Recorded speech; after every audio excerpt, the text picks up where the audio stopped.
Renan Quinalha, obrigado por nos receber, seja bem-vindo ao Avesso. Valeu, um prazer estar aí, Maurício. É o seguinte, aqui a gente começa pelo começo. Então eu queria saber o seguinte, o que no Renan de hoje, professor, ativista, lutador dos direitos humanos, existe do Renan da sua infância, de lá de trás?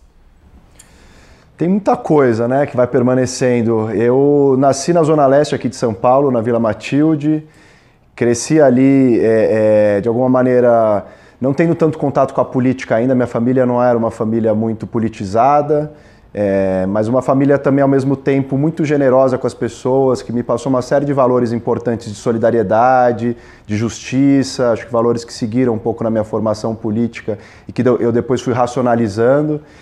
E aí eu fui me envolver com política mesmo já um pouco mais tarde no ensino médio, né, quando eu estudava no Instituto Federal de São Paulo, que antigamente se chamava Cefet, e é ali que eu comecei a tomar contato com grupos organizados e ter uma atuação política mais efetiva, assim, ou mais intensa, que é uma coisa que me marca muito hoje, né? Acho que desde essa infância ali de alguém que era curioso, gostava muito de estudar, eu acho que tem um pouco desse reflexo no perfil hoje de ser um professor universitário, pesquisador, e essa parte da política, que é outra dimensão importante, eu acho, da minha identidade hoje, veio mais tardiamente, já nesse ensino médio, na adolescência e na faculdade, quando eu fui participar do movimento estudantil mesmo. E deixa eu te fazer uma outra pergunta que tem a ver com isso também, porque além da política, você é um ativista dos direitos humanos, você é um militante, mas também tem esse trabalho todo acadêmico, as pesquisas que você faz sobre a ditadura, participou da Comissão da Verdade aqui em São Paulo, e além disso você também é uma referência da luta LGBT, do movimento LGBT. Como que a tua orientação sexual foi fazendo parte da tua luta política e como que isso teve a ver com a sua elaboração acadêmica, inclusive? É curioso porque eu sou de uma geração, né, que começa a se politizar e ser de esquerda e ter uma identidade política de esquerda antes de assumir a orientação sexual. Então acho que hoje muita gente tem uma molecada que já na adolescência já descobre a orientação sexual, já vive num contexto de maior liberdade, de tranquilidade com isso. Eu fui assumir minha orientação sexual só no final da faculdade, quando eu já me entendi alguém de esquerda, já tinha tido alguma militância partidária, construído um campo no movimento estudantil específico na Faculdade de Direito da USP, né, onde eu fiz a graduação.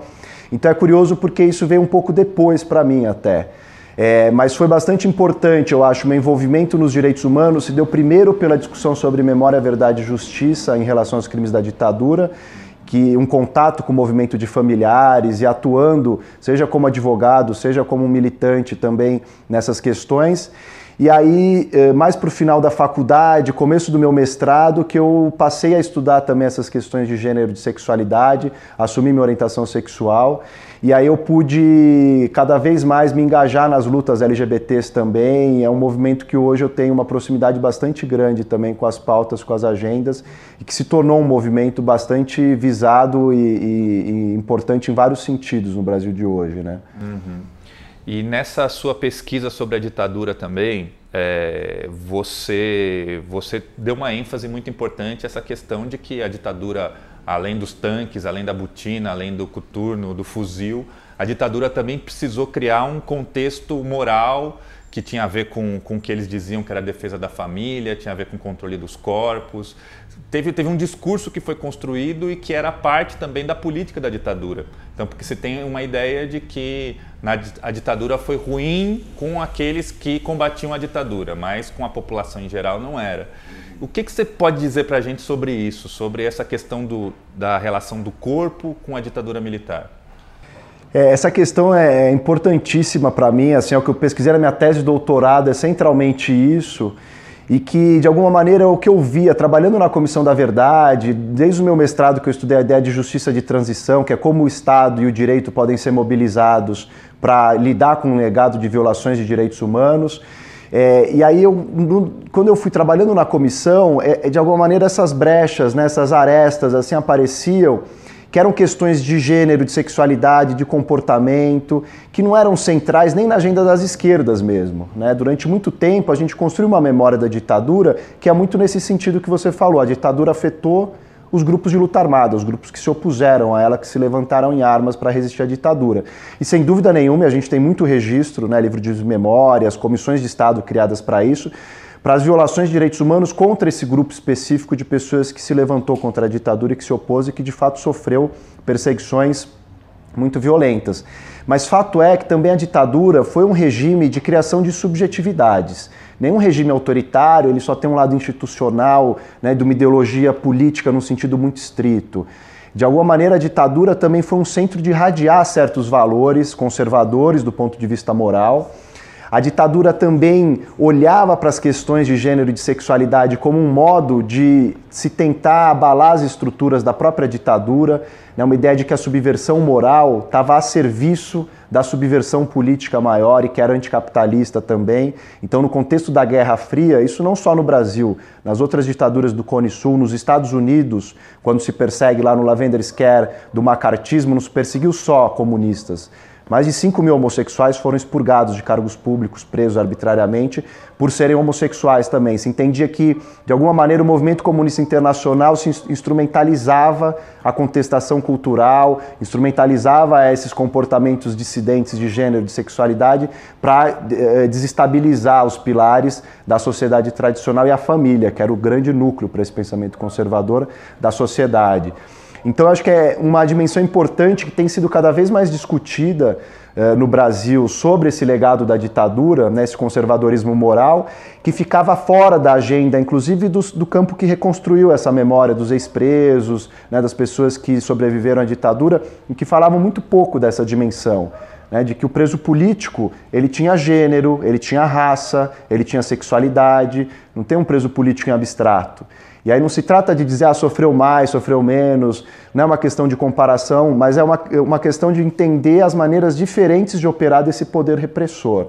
É um poder que, de alguma maneira, olhou para toda a sociedade, teve políticas de controle direcionadas a vários setores específicos. E aí a gente consegue entender como a ditadura é muito mais complexa e deixa traços muito mais profundos no Brasil de hoje. Pois é, eu queria falar sobre o Brasil de hoje também, porque a gente está gravando esse programa aqui às vésperas da eleição no segundo turno. E o que se viu nesse processo eleitoral foi uma mudança de qualidade no discurso um discurso do retrocesso, um autoritarismo muito grande, um discurso, inclusive, que a ditadura aparece não só mais como um discurso do passado, mas algo como uma possibilidade recente. Isso inclusive, como parte do programa dos generais que estão apoiando, que estão construindo a candidatura do Bolsonaro, né? Bom, você estudou também a justiça de transição, como você disse, inclusive o conceito de transição é parte de um debate que você fez no seu mestrado.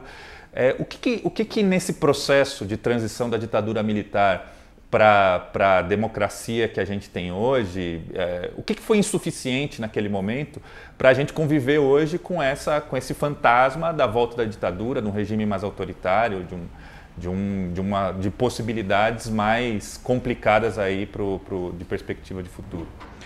A transição brasileira, ainda que toda transição seja particular e singular no contexto de cada país, mas a transição brasileira, a gente pode dizer que ela é uma jabuticaba mesmo, porque nunca houve na história dos regimes políticos, né, de que se tem registro na ciência política, nunca houve uma transição tão longa. A transição brasileira, ela vai de 73, 74, começa o período da distensão, né, do governo Geisel, e vai se estender até 85, se a gente considerar a posse do Sarney, 88 a nova Constituição, o primeiro presidente diretamente eleito, que é o Collor, em 89. A gente está falando de um espaço de mais de 10 anos de transição política. E transição para a ciência política seria esse intervalo que geralmente é curto, em que está renegociando os termos de um novo regime, com embates, com tensões, mas é um processo que precisa se resolver rápido, inclusive para conseguir estabilizar uma ordem política, né? E no Brasil foi um processo extremamente lento, gradual e seguro, né, nas palavras do projeto da própria ditadura ali, que estava de alguma maneira buscando um modo daquilo que o Florestan Fernandes vai chamar de uma liberalização outorgada, né, ela própria dando essa liberalização, ou que o Chico de Oliveira, né, chama de um projeto geiseliano de autorreforma da ditadura. Então, de alguma maneira, a democratização que vai acontecer no Brasil, ela também é a institucionalização de uma série de dispositivos autoritários que estavam nesse passado. A gente teve dificuldade de mudar, por exemplo, a correlação entre civis e militares no texto da Constituição. Tem vários trechos da Constituição que, de alguma maneira, preservam privilégios dos militares, inclusive do ponto de vista político, do peso deles na democracia brasileira. A militarização da polícia como força auxiliar e reserva do Exército, que é uma disposição lá do ato institucional número 5, ato complementar 40, que veio junto com a AI-5, ainda em 68, tem exatamente essa expressão que está na Constituição de 88.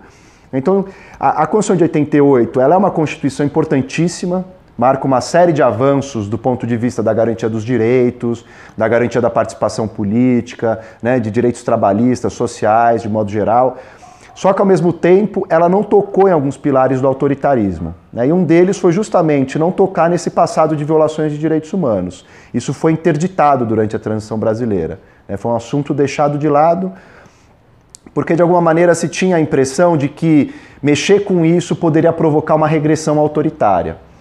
E aí uma cientista política vai dizer, a Maria Campelo, que o Brasil, a democracia brasileira, ao invés de morrer por asfixia, por decapitação, vai morrer por asfixia, que é o sentido de uma democracia fraca, né, que com medo de ter um golpe autoritário vai se desradicalizando as demandas, vai pegando mais leve nas lutas para não poder, de alguma maneira, dar um ritmo muito intenso nessa transição que possa fazer voltar tudo.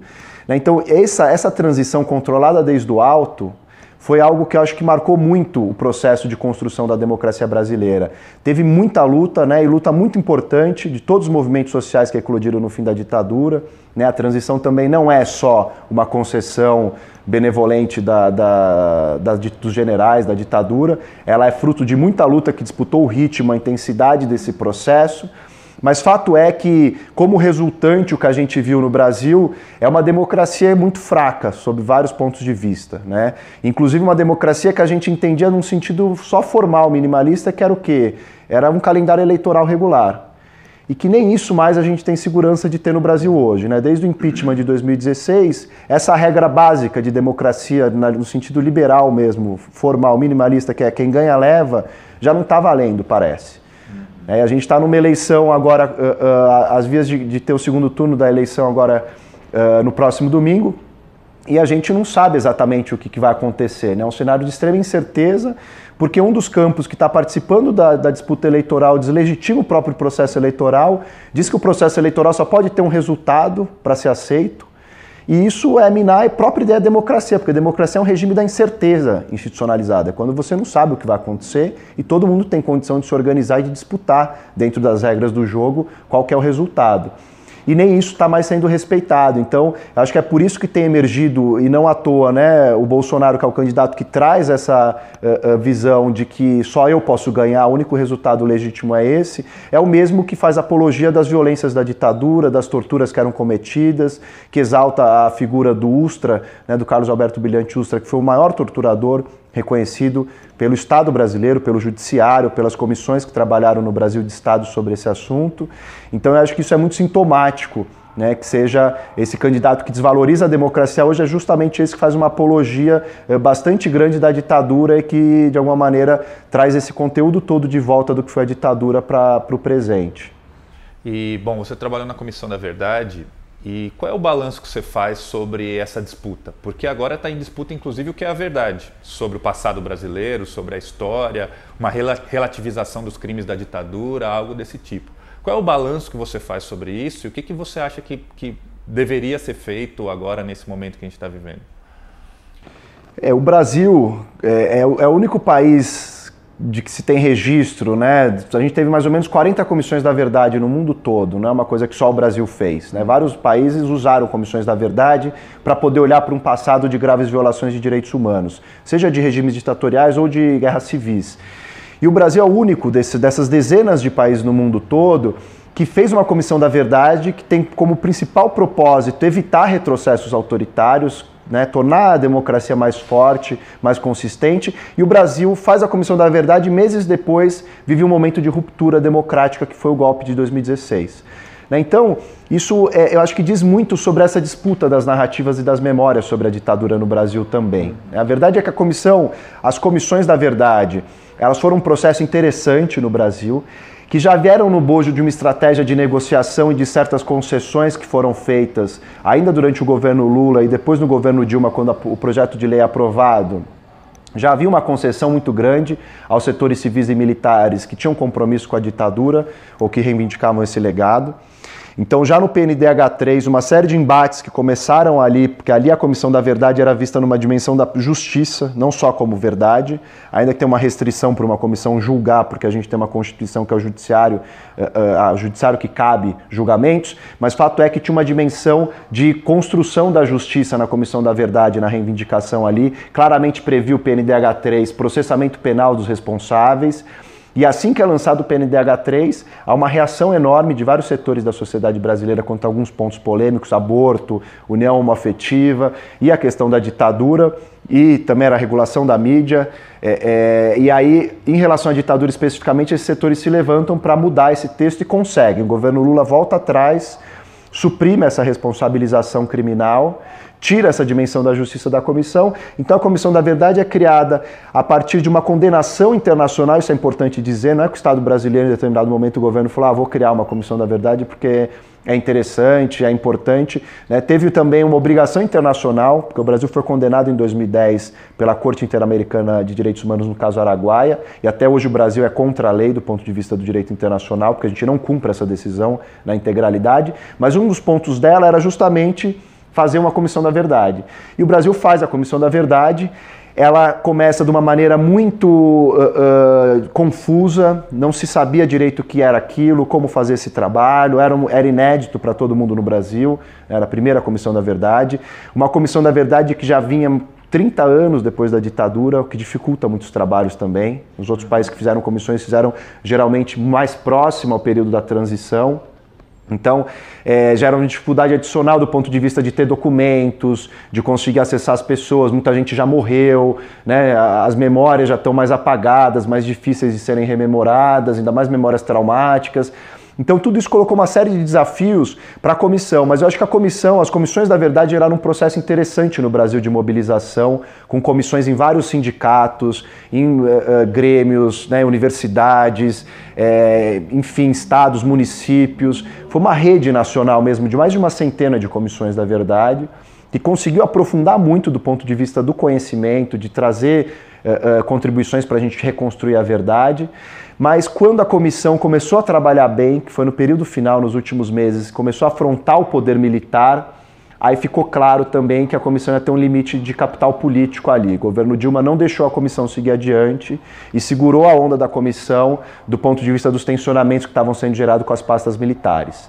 Então a comissão adotou uma estratégia correta do embate na opinião pública em relação aos crimes da ditadura, mas a verdade é que o governo não levou adiante. E aí a comissão se viu também de alguma maneira desamparada, terminou um trabalho importante visibilizando várias dimensões específicas que não estavam registradas nesse trabalho de memória e verdade da ditadura, então situação dos indígenas, das pessoas LGBTs, o recorte de gênero, né, o recorte racial, de grupos religiosos, várias dimensões que não estavam que estavam negligenciadas até então, passam a ser mais discutidas, isso é importante. Eu acho que ganham espaço na sociedade, em determinados momentos, né, esses debates tomaram uma proporção grande, tiveram espaço de mídia muito grande também. Então conseguiu, de alguma maneira, fazer uma discussão mais ampla, mas a gente vê que por mais que tenha sido um esforço hercúleo assim, em termos do que fica na sociedade brasileira ainda é muito pouco, né? Porque é um autoritarismo latente muito forte que agora está se manifestando e que coloca em xeque esse trabalho que foi feito, né? Esses relatórios foram engavetados e a gente está vendo aí uma ameaça séria de retrocesso autoritário de volta à ditadura. Pois é, você não acha que esse autoritarismo aí também não é, de uma certa forma, uma reação a essa mobilização? Digo, não só a mobilização da Comissão da Verdade pela punição dos crimes da ditadura, algo desse tipo, mas por esses próprios movimentos mais recentes, por exemplo, o movimento LGBT, o movimento antirracista, o movimento de mulheres, que agora tem um protagonismo muito grande no enfrentamento ao que pode ser a política do Bolsonaro, por exemplo. a própria história, eu te conheço há uns 15 anos atrás, justamente nesse período que você dizia que ainda não tinha, que o seu ativismo ainda não era ligado ao ativismo LGBT, por exemplo, que ainda não tinha assumido a sua orientação sexual, e nesse processo foi assumindo, a coisa foi se disseminando, a tua própria pesquisa é uma pesquisa que tem a ver com isso, e isso, na minha avaliação, isso reflete um pouco também o que foi o crescimento disso, né? da força que teve o movimento LGBT, mais gente se assumindo, mais gente disputando uma política diferente, uma subjetividade diferente na sociedade que a gente vive.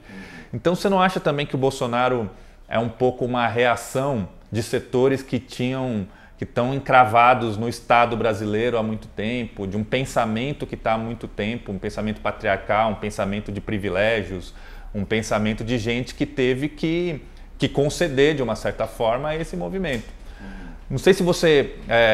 como é que você pensa essa coisa também dessa força que ganhou o autoritarismo justamente no momento que tem movimentos muito vivos na sociedade brasileira, né? Não, sem dúvida, eu acho que tem essa relação, né? De alguma maneira, esse momento conservador que a gente vive é uma reação que a gente produziu também. No sentido de que a gente conseguiu nesses últimos anos, podemos dizer até décadas no Brasil, um avanço democrático importante em várias frentes, né? Em várias frentes. E, de alguma maneira, isso provoca uma reação desses setores. Eu acho importante a gente saber ler o momento que a gente vive, né, como uma reação conservadora, mais do que como uma ofensiva conservadora. Porque a gente consegue, do ponto de vista tanto da análise como da ação política, saber o que está acontecendo e, de alguma maneira, reconhecer o que é o fruto da nossa luta também. Porque a gente conseguiu, né, os movimentos que você mencionou, que são chamados movimentos identitários, né, movimentos de lutas por reconhecimento, movimento LGBT, movimento negro, movimento de mulher, todos esses movimentos se constroem, né, e surgem no período final da ditadura, do fim da década de 70 já.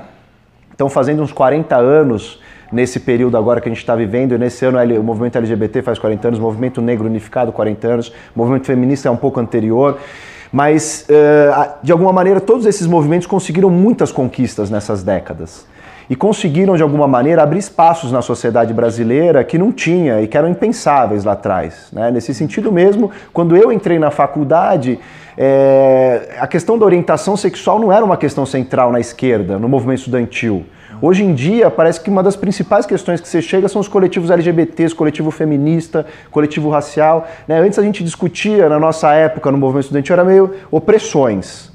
Em opressões você jogava tudo que não é exploração, tudo que não é classe, está ali embaixo, né? São as lutas menores, ou que o Herbert Daniel, que é um militante que lutou contra a ditadura, militante LGBT também, ele chamava dos pequenos dramas da humanidade, né? Parecia uma coisa meio secundária, vamos cuidar da revolução e depois a gente vê as outras questões, né? E a esquerda fez um aprendizado enorme com esses movimentos, a falar não, esses movimentos, né? Se a gente quer ter energia social, a gente quer ter potência, precisa trazer esses setores cada vez mais para dentro do campo da esquerda e criar alianças e uma pauta, um programa que envolva, né, essas demandas específicas, que no fundo são demandas estruturais, né? Dizer que raça é uma questão menor de identidade no Brasil, né? Florestan dizia que no Brasil o conceito de raça e de classe é racializado, não dá para você falar de uma coisa sem a outra, né? Então, acho que está cada vez mais claro que essa discussão, né, sobre minorias, entre aspas, que é um termo muito ruim, se a gente junta esses grupos vulneráveis a eles, são a maioria da população brasileira, né, que são estruturalmente oprimidos e marginalizados.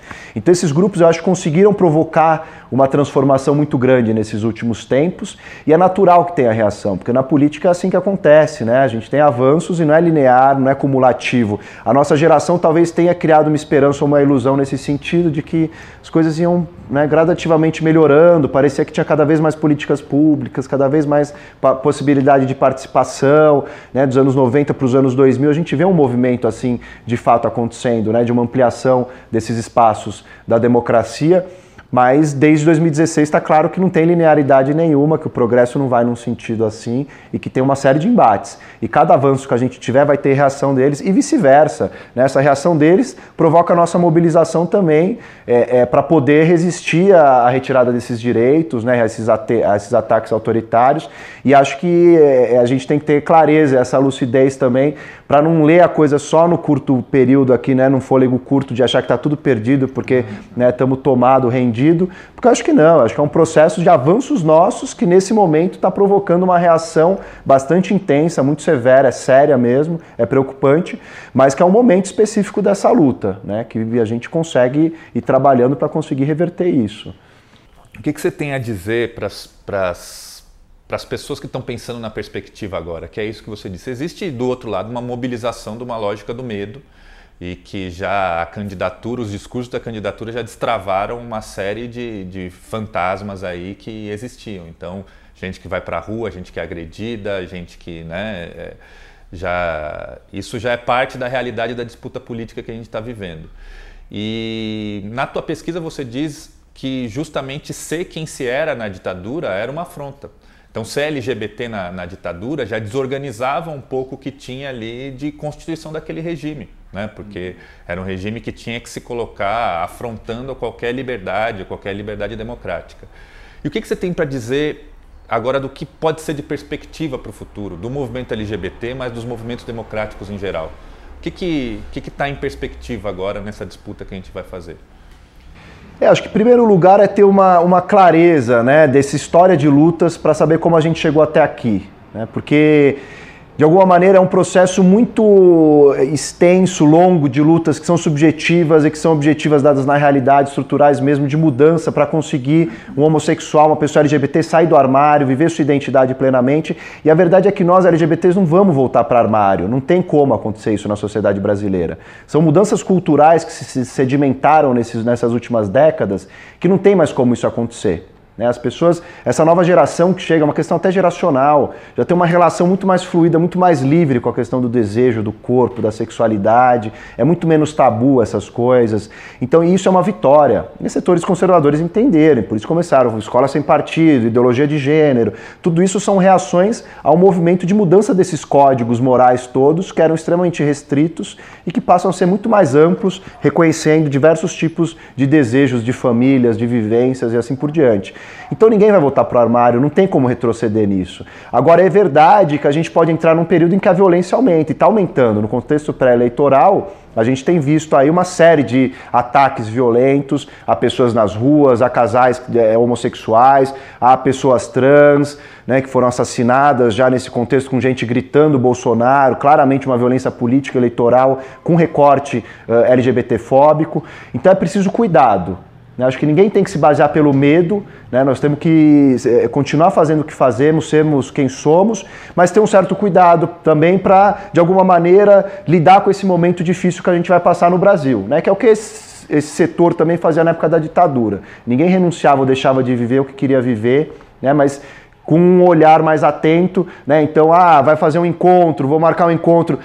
Deixa alguém onde você foi, tal, o endereço, diz o que é, para um amigo próximo, né? Toma um certo cuidado, marca um encontro num lugar público, cuidado, chamar alguém na sua casa para um encontro, tal. Se você não sabe quem é, não tem nenhum amigo em comum, não sabe, porque precisa um certo cuidado agora também, porque de alguma maneira essa violência ela está subindo, vai ser uma violência que não vem só do Estado, assim como na ditadura, né? O Estado permite a violência que é intersubjetiva, que vai sendo praticado na sociedade, e que esses setores vão se sentindo mais livres para fazerem isso, né? Setores conservadores que estão de alguma maneira, né, incomodados com essa mudança dos códigos morais, que querem de alguma maneira voltar atrás essa roda da história aí, esses setores vão se sentindo livres para fazer essas violências na rua, para esses ataques. Então acho que é importante, né, ter o registro de várias iniciativas. A gente está com uma iniciativa que chama CODE, Política Sem Discriminação, que é um grupo de defensores de direitos humanos, sobretudo de advogados, que a gente está acolhendo essas denúncias.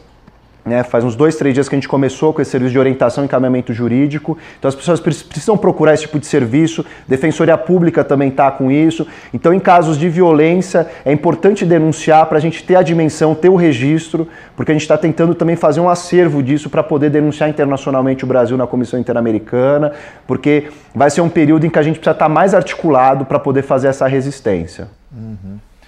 E 2 últimas perguntas aí para a gente ir terminando. O que o Renan de hoje, que é esse militante, diria para o Renan lá de trás?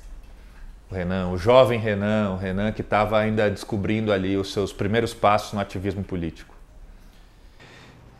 Eu diria que é preciso muita energia e força para seguir nessa luta, mas que de maneira nenhuma se tem que negociar ou ceder do que se é. Acho que o Renan de antes, de alguma maneira, fazia esses agenciamentos, essas negociações.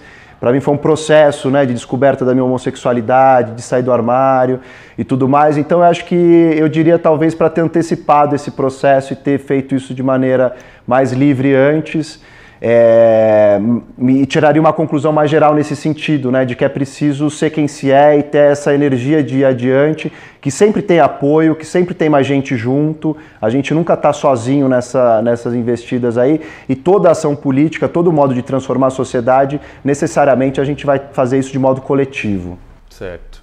E se você pudesse colocar do avesso alguma coisa num passe de mágica, o que você colocaria?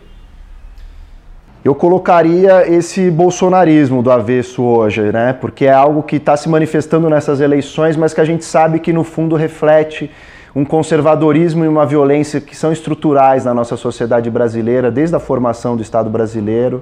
Essa violência, esse autoritarismo está presente, essa cultura de desprezo pelo outro, de violência, de intolerância, de ódio, que eu acho que agora está encontrando uma expressão eleitoral, infelizmente, nessa eleição, e que eu acho que a gente vai ter um trabalho grande nesse próximo período para virar do avesso e para reverter, porque não vai acabar agora no dia 28, esse embate vai seguir, então a gente tem que se unir e estar junto agora com muito à disposição para conseguir, de fato, colocar do avesso esse bolsonarismo e colocar um ponto final nessa cultura política autoritária que ainda cisma em vigia aqui no Brasil.